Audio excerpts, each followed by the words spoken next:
नमस्कार, कैसे हैं? नमस्कार, मैं हूं राकेश। आप लोगों के सामने स्वागत करता हूं केवीएस पीआरटी 2022 आने वाली जो भर्ती है उसके लिए ईवीएस और जीएस का एक बहुत ही इंपॉर्टेंट टॉपिक है India at a glance. GS में तो ये बहुत क्लियरली डिस्क्लोज करके दिया हुआ है इंडिया एट ए ग्लांस। तो इसको किस प्रकार से करना है, भारत को मैप के ग्लोब के पर रख के देखना, ये सीधी सीधी इसमें बताया हुआ है।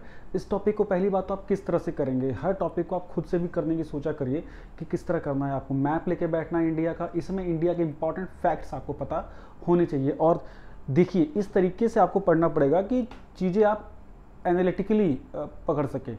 बहुत से टॉपिक ऐसे होते हैं जो हमें रटने पड़ते हैं, लेकिन जीएस के विषय में ज्योग्राफी एक ऐसा विषय है, कई सारे ऐसे विषय हैं।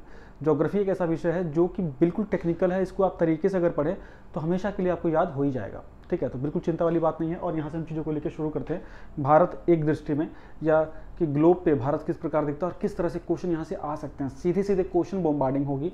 आप लोगों से सिर्फ एक आग्रह है कि आप लोग कॉपी जरूर बना के रख लीजिए। मेरी जीएस क्लासेस की 22वां लेक्चर है आई थिंक मेरा जीएस का केवीएस पीआरटी में, जिसमें जीएस ईवीएस वगैरह करंट मिला के 22वां लेक्चर है। आप लोगों को ये कॉपी जब कंप्लीट हो जाएगी ना, तब आपको समझ में आएगा इसका क्या फ़ायदा है। इसमें परंपरागत रूप से जैसे और लोग क्वेश्चंस कराते हैं, सीधा ऑब्जेक्टिव क्वेश्चन आया, 4 आंसर में से 1 आंसर टिक हो गया, मैं उस तरीके से नहीं चलता हूँ। इसीलिए बोर्ड से ज़्यादा बोलने पर विश्वास रखते हैं, इसलिए लिखना पड़ता है। तो आपको ये रियली में क्लास फील होती है ना, जिसमें क्वेश्चन भी होते हैं, उसके डिस्कशन भी होते हैं। वहाँ पे फिर आपके एफर्ट लगते हैं। ऑब्जेक्टिव क्लास में आपका एफर्ट नहीं आता है, यहाँ पे लगेगा आपका भी एफर्ट। मेरा एफर्ट तो आ ही रहा है, आपका भी एफर्ट आएगा। और सिलेक्शन आपके एफर्ट से होगा, मेरे एफर्ट से नहीं होगा। चलिए चीज़ों को शुरू करते हैं। और भारत की अगर हम बात करें, भारत देश की अगर हम बात करें, तो एक क्वेश्चन, पहला क्वेश्चन अगर आता है इंडिया का मैप, अगर आप लोगों ने नहीं देखा होगा तो ये इंडिया का मैप सबको पता है। आदर्श रूप से वर्तमान में लेटेस्ट जो इंडिया का मैप है इस प्रकार से है ना। कितने स्टेट्स में क्या है मैं अभी बता रहा हूँ। सबसे पहले इंडिया का आकार कैसा है, पेपर में कई बार क्वेश्चन आ सकता है कि किस प्रकार का आकार है भारत का। तो याद रख लीजिए चतुष्कोणीय।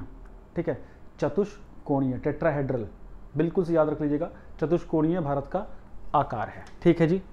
कहाँ है ये एशिया महाद्वीप में है। ठीक, एशिया महाद्वीप में भी दक्षिण एशिया में है। दक्षिण एशिया का एक बड़ा देश है, दुनिया का 7वां सबसे बड़ा देश है। अब दुनिया के 7वां सबसे बड़ा देश है तो 8वां सबसे बड़ा देश कौन सा होगा? अर्जेंटीना। छठा सबसे बड़ा कौन सा होगा? ऑस्ट्रेलिया।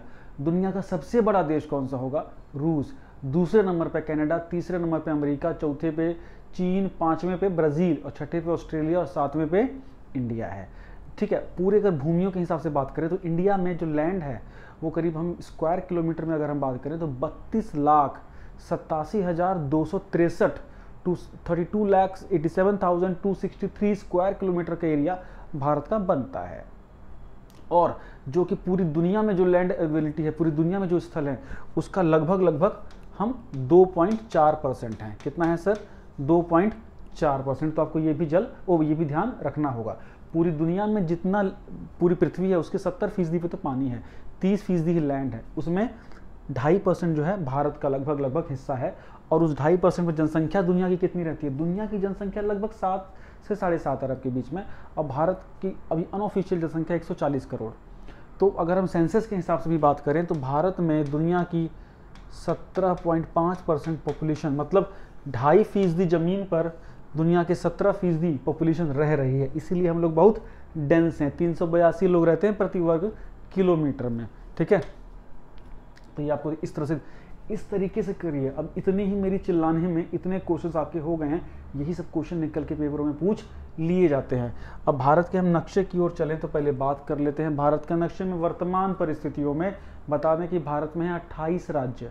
क्या है? 28 राज्य। पहले 29 राज्य और 9 और 8 केंद्र शासित प्रदेश थे।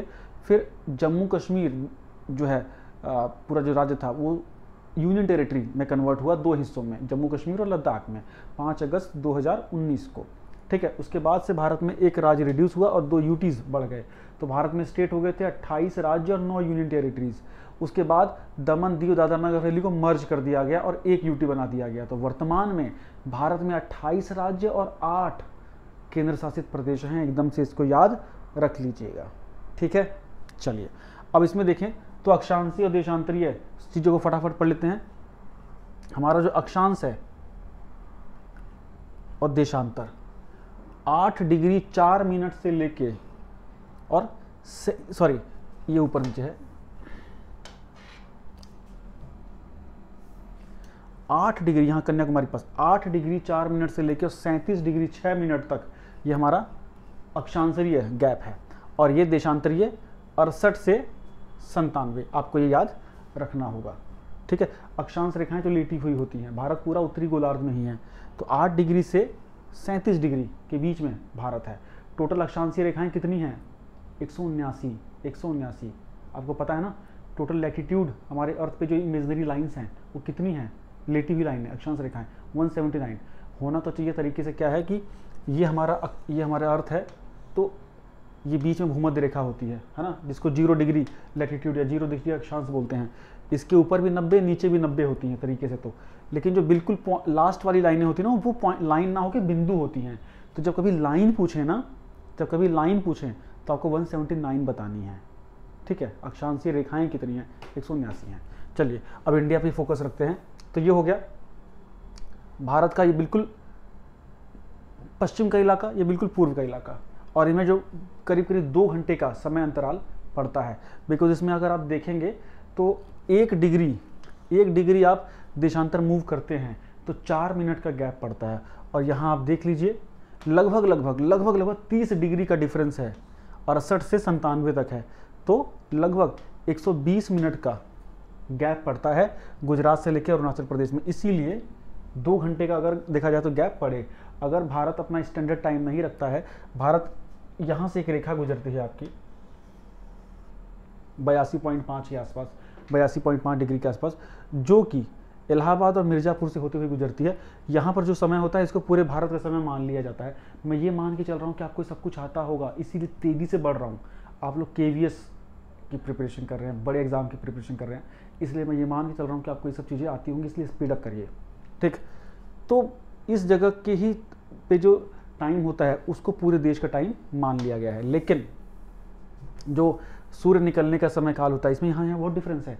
इसीलिए तो अरुणाचल प्रदेश में सूर्य जल्दी निकलता है, वहाँ 4 बजे आपको जितना उजाला हो जाएगा, यहाँ पे वैसा उजाला आने में 6 बजेंगे, है ना। ये डिफरेंस हमेशा रहता है।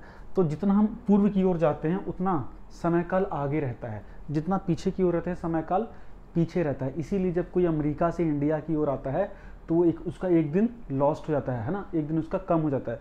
जब कोई इंडिया से अमेरिका की ओर जाता है तो उसका एक दिन उसको एक्स्ट्रा मिल जाता है, इसी अक्षांशीय देशांतरीय रेखाओं की वजह से, लॉन्गिट्यूड की वजह से।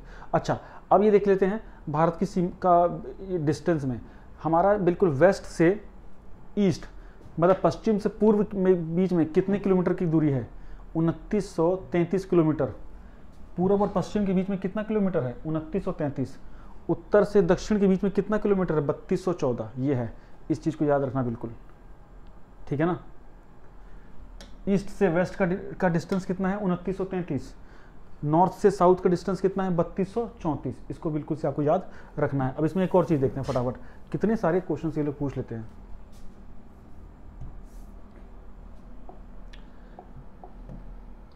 यहाँ से भारत के बिल्कुल बीचों बीच से ना, भारत के बिल्कुल बीचों बीच से कर्क रेखा गुजरती है। कौन सी रेखा गुजरती है? कर्क रेखा। Tropic of cancer 23.5 degree north. ठीक है, अब ये क्वेश्चन आता है कितने राज्यों से गुजर रही है? देख लो जी, गुजरात से गुजरती है। गुजरात ये थोड़ा सा इस तरह से ऐसे राजस्थान होके, है ना, फिर मध्य प्रदेश, छत्तीसगढ़, झारखंड, वेस्ट बंगाल, त्रिपुरा और मिजोरम। 8 राज्य, 1 2 3 4 5 6 7 8। तो 8 राज्यों से ये बिल्कुल से गुजरती है। तो कई बार क्वेश्चन आ जाता है कि कौन सा शहर किसके पास है, कि अक्षांश के किसके पास कितना पास है, कितना दूर है, ऐसे भी क्वेश्चन आ सकते हैं। तो क्या करिए कि इसके आसपास के जो स्टेट्स हैं उसके बड़े बड़े शहरों को जान लीजिए। जैसे उज्जैन को जान लीजिए, गांधीनगर को जान लीजिए, जबलपुर को जान लीजिए, झारखंड में रांची को जान लीजिए, इधर मिजोरम को जान लीजिए, आइजोल को जान लीजिए। इससे पता लग जाएगा कौन सा शहर अक्षांश से कितना आसपास है। ये थोड़ा सा क्वेश्चन टफेस्ट क्वेश्चन बन सकता है इस पोर्शन से। तो ये हो गया। अब इसके हम पड़ोसी देशों की भी अगर हम बात करें, भारत के पड़ोसी देश, भारत का पड़ोस बहुत बेकार है, भारत को बहुत अच्छा पड़ोस नहीं मिला है। पूर्व पश्चिम में भारत का पड़ोसी देश, जो बड़ा पड़ोसी देश है वो पाकिस्तान है। उसके बाद छोटा सा बॉर्डर लगता है अफगानिस्तान के साथ भी हमारा 106 किलोमीटर का। उसके बाद उत्तर में 2 बड़े देश हैं, नेपाल और चीन और नेपाल। ठीक है, एक्चुअली तो पहले चीन नहीं था, तिब्बत था, फिर तिब्बत को कब्जा कर लिया चीन ने। उसके बाद इधर आपको आएंगे नॉर्थ ईस्ट में तो आपको भूटान मिल जाएगा, हमारा पड़ोसी देश। उसके बाद इधर आप बिल्कुल ईस्ट में आएंगे तो म्यांमार मिल जाएगा, और बीच में बांग्लादेश है, और नीचे श्रीलंका है। श्रीलंका लेकिन बीच में पानी से कटा हुआ है थोड़ा सा। तो ये सारे हमारे पड़ोसी देश हैं, इनके साथ हमारी सीमाएं भी लगती हैं। बहुत इंपॉर्टेंट क्वेश्चन भी है, पेपर में यहाँ से भी क्वेश्चन आता है। अब ये देखते हैं किसकी सीमा कहाँ कहाँ कैसी कैसी लगती है। उससे पहले देख लेते हैं कि हमारी जो टोटल लैंड बाउंड्रीज़ हैं और पूरा जो हमारी बाउंड्रीज़ हैं, बॉर्डर्स, ये कितना है। हमारी जो स्थल वाली सीमा है वो करीब 15,106 किलोमीटर है, और पानी के साथ हमारी जो बॉर्डर है वो करीब 7516 किलोमीटर है। मतलब हमारा तट, अब इसमें देखो, दुनिया की काफ़ी लंबी कोस्ट लाइन से हमारा भी कोस्ट लाइन है। यहाँ से हमारा तट शुरू हो जाते हैं, ये समुद्र के साथ हमारा बॉर्डर है, यहाँ होते होते होते ऐसे होते ऐसे होते ऐसे ऐसे ऐसे ऐसे यहाँ तक पूरा चला है ये हमारे। तो देखो 7516 किलोमीटर की हमारी तटीय रेखा है, ये क्वेश्चन आता है। क्वेश्चन एक और आता है, सबसे बड़ी तट रेखा किसकी है? गुजरात की है, ये ध्यान रखना। गुजरात की सबसे बड़ी कोस्टल लाइन है। कई लोग कंफ्यूज होकर आंध्र प्रदेश भी सोच सकते हैं, कई लोग उड़ीसा भी सोच सकते हैं, नहीं, गुजरात होगा। इस चीज़ को बिल्कुल हमेशा आपको ध्यान देना होगा, ठीक है, इसको देना है। और जो हमारा लैंड का हमारा जो बॉर्डर है, लैंड का हमारा बॉर्डर है वो करीब 15,106 किलोमीटर के साथ साथ है। तो दोनों को अगर हम जोड़ देंगे तो लगभग 22,000 कुछ किलोमीटर का हमारा ये डिस्टेंस पड़ जाएगा। 15,106 प्लस 7516, ये टोटल हमारा बॉर्डर लाइन है। अब बॉर्डर्स को क्या क्या बोलते हैं वो देखते हैं। अच्छा फटाफट, बॉर्डर, सबसे बड़ा बॉर्डर हम शेयर करते हैं बांग्लादेश के साथ। सबसे बड़ा बॉर्डर किसके साथ शेयर करते हैं? बांग्लादेश के साथ। चीन के साथ 3400, ये सारे किलोमीटर्स में बच्चे, ठीक है। KBSE क्लासेस लगातार चल रही है, मेहनत मांगता है। देखिए कोई भी परीक्षा ना मेहनत मांगती है, और मेहनत नहीं करेंगे तो उसका कोई मतलब नहीं होता है। आपको ये लेक्चर फ्री मिल रहे हैं ना, ऐसे लेक्चर बहुत लोगों के पेड में भी नहीं होंगे। बांग्लादेश के साथ हमारा बॉर्डर है सबसे बड़ा 4096 किलोमीटर का। रीज़न क्या है? अब देखिए, बांग्लादेश हमारे 5 राज्यों से बिल्कुल तीनों तरफ से घिरा हुआ है, एक तरफ से पानी से घिरा हुआ है। चीन से 3488 किलोमीटर, पाकिस्तान से 3323 किलोमीटर, नेपाल से 1751 किलोमीटर, म्यांमार से 1643 किलोमीटर, भूटान से 699 किलोमीटर, और अफगानिस्तान से 106 किलोमीटर। तो सबसे छोटी सीमा रेखा हमारी अफगानिस्तान के साथ है, सबसे बड़ी सीमा रेखा हमारी बांग्लादेश के साथ है। देखने में आपको लगेगा चाइना के साथ है। अब देखो, चाइना के साथ जो सीमा रेखा है उसको हम 2 हिस्सों में तोड़ते हैं। एक है मैकमोहन लाइन। अब देखो यहाँ पे ये चीन है ऊपर, तो चीन के साथ जो हमारी यहाँ जो बॉर्डर है अरुणाचल प्रदेश के साथ, इसको मैकमोहन रेखा बोलते हैं। क्या बोलते हैं? मैकमोहन रेखा, जिसको चीन नहीं मानता, हम मानते हैं। और इधर क्या है? लाइन ऑफ एक्चुअल कंट्रोल है, LAC जिसे बोलते हैं, है ना, LAC, line of actual control. Because China ने 1962 में हमारे कुछ हिस्सों पे करीब 5150 स्क्वायर किलोमीटर के इलाके पे कब्जा किया हुआ है। पाकिस्तान ने भी हमारे कुछ इलाके पे अनाधिकृत कब्जा किया हुआ है, ठीक। तो इस हिस्से को बोलते हैं line of actual control, LAC। Pakistan के साथ हमारा जो बॉर्डर है, ये बॉर्डर यहाँ पंजाब तक एकदम क्लीन है। जम्मू कश्मीर में जो पाकिस्तान के साथ हम बॉर्डर शेयर करते हैं लद्दाख के साथ, वहाँ पे उसको क्लियर बॉर्डर ना बोल के लाइन ऑफ कंट्रोल बोलते हैं, LOC। तो ये भी ध्यान देना आपको, LOC और LAC। LAC चाइना के साथ और LOC पाकिस्तान के साथ। ये हो गया। अब चलिए,